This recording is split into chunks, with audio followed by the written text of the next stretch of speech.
Amici di Sportisili, buon pomeriggio, un saluto dal vostro caro Marco Genduso, pronto per commentarvi la gara numero 9 del girone A di eccellenza siciliana che vede scendere in campo il Bagheria e lo Sciacca.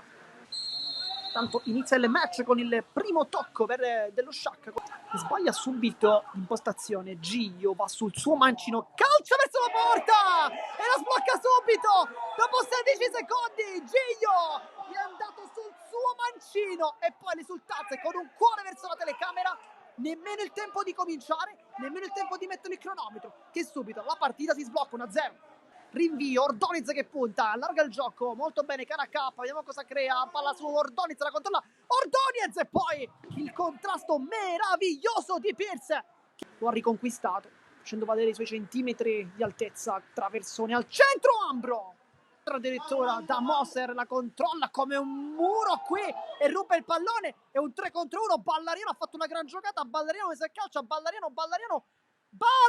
col mancino e se l'è divorato clamorosamente il Bagheria. Elisa che potrebbe anche crossare, vediamo, traversone che arriva, Crisafulli con i pugni, rimane a terra,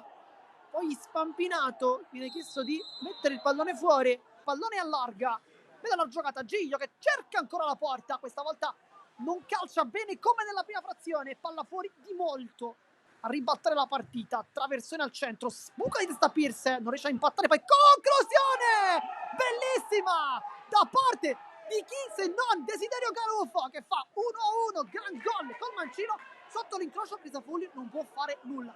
Alle prime partite di questo campionato Pierce, traversone ribattuto, adesso invita al cross il compagno, palla che passa, rimane lì e poi la palla entra in porta, non ho più capito chi l'ha toccata per ultimo, a me ancora monumentale, Pierce si autolancia, Pierce velocissimo, taglia al centro del campo, Pierce ancora non lo ferma praticamente nessuno, allarga il gioco, mangia Racina, vediamo se rientra e calcia, mangia Racina, va sul mancino, cerca la conclusione, fuori, finta, Baggio col mancino, dritto sulla barriera, poi calcia ancora dritto, sempre sulla barriera, Petrullo con il mancino,